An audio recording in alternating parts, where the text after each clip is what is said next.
Yeah, so I, I've been writing and illustrating children's books for a long time. And before I wrote The Wild Robot, I was making picture books, illustrated books, shorter stories. And I was working on a book called The Curious Garden, which is about a boy who grows gardens in this kind of gray, dreary city. And I was drawing a lot of scenes of like growing things in surprising places, like a forest on top of a skyscraper, and like a meadow growing on the side of the street in the middle of a city, stuff like that. Like natural scenes where you wouldn't expect to find them. And while I was working on that book, for some reason I was thinking a lot about natural things and unnatural things, and I drew a picture of a robot in a tree, which didn't quite work for this book I was working on, but it was kind of an interesting image. The idea of a robot who climbs a tree and is in this wilderness area was really interesting to me.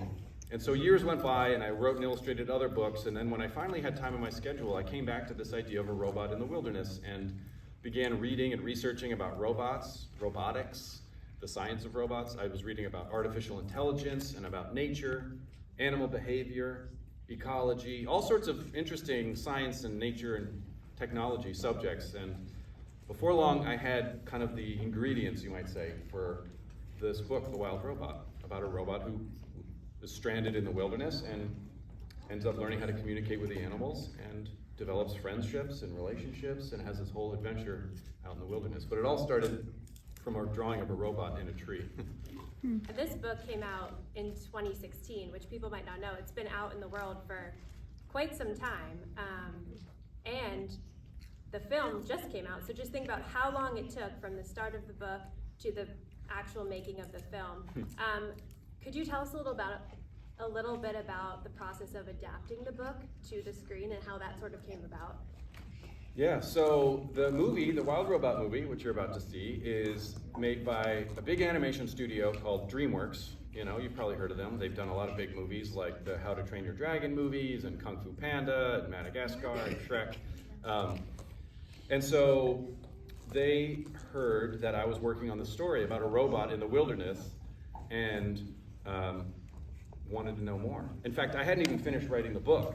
I was still working on the book when they contacted me to see the unfinished version of The Wild Robot, the book, which I did not share with them because I didn't want them to see something that was unfinished. I was worried it wouldn't be good enough, so I said, sorry, DreamWorks, but you're gonna have to wait until I'm done and I feel good about this story. So they understood, they waited. But when I was finished, as soon as I was finished, I shared with them the story of the final version of the story. And they immediately decided that they wanted to turn it into a movie. And so before The Wild Robot, the book, was even in stores for people to buy, DreamWorks had already signed it up and decided that they wanted to turn it into a movie. Now these things take a really long time. It took them 4 years before they actually began making the movie, because they had to find a whole team of people to work on it. And they found a great director, Chris Sanders, who wrote and directed Lilo and Stitch and the How to Train Your Dragon movies. He's a really big deal in the animation world. And so when he signed up to direct the movie, I knew he was in good hands and that was gonna be a cool movie. And it is. And so he and I would talk regularly throughout the whole process of the filmmaking process about, he would ask me questions about the book. Why did I make certain decisions? Why did the characters do this? Why did I choose this type of animal? And, et cetera, those types of conversations. And then he would say, well, it's a movie, we have to adapt it, we have to make some changes, so here's some of the changes we're thinking about, like, what do you think about these changes? And I would give them my thoughts, and sometimes I liked the changes, sometimes I didn't, It's a different art form, a movie from a book, of course. And so some of the changes that they had to make were a little harder for me to accept, but most of the big ideas and the big themes are the same, and that was what really mattered most to me. And so we just had a lot of conversations, and gradually he would start sending me unfinished versions of the movie. So instead of like moving characters in animation, it would be like still images, they called storyboards, with maybe some vocals, some voices, or maybe some sound effects. And then gradually he sent me more and more finished versions of the movie until finally he sent me the finished movie and it was all finished, and that was it, and that's what you're about to watch. So it was pretty cool to see the thing kind of taking shape, from an unfinished version of the movie to a partially finished version of the movie to then the absolute finished version of the movie. It was really fascinating. And that kind of dovetails into my next question, because this project, the Wild Robot novel, took you a while to complete.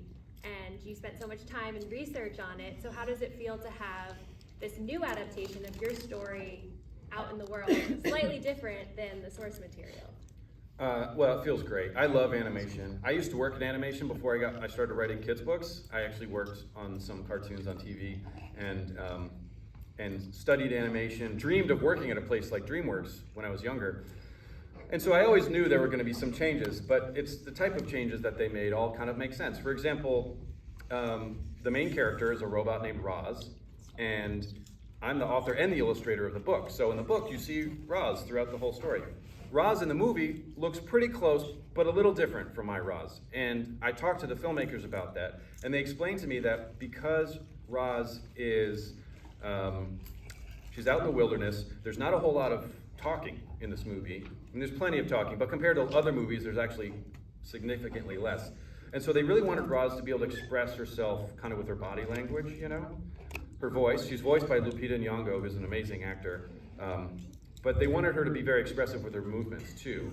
She starts off very robotic, and over the course of the movie, she starts moving more naturally and a little bit more like an animal, and they wanted her to be able to express herself.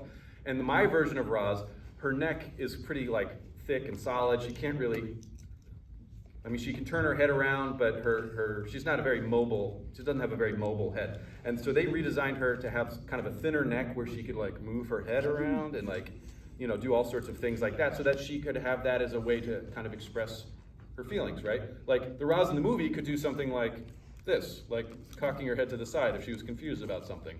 My version of Roz in the book couldn't really do that because of the way I designed her. And so when they explained all that to me, I thought, you know what, that makes sense. They need her to be able to express herself out in the wilderness with her body language. So I thought, go for it. That's pretty cool. And you know, and some of the changes didn't make quite as much sense to me, but you know, these people are experts at what they do. So at a certain point, I had to just sort of let go and trust the process and trust these incredible filmmakers. And the finished product speaks for itself. It's a beautiful movie. You're gonna love it. It's really pretty special. Yeah, you guys are really in for a treat. What was one of the scenes that you were excited to see how they adapted it most?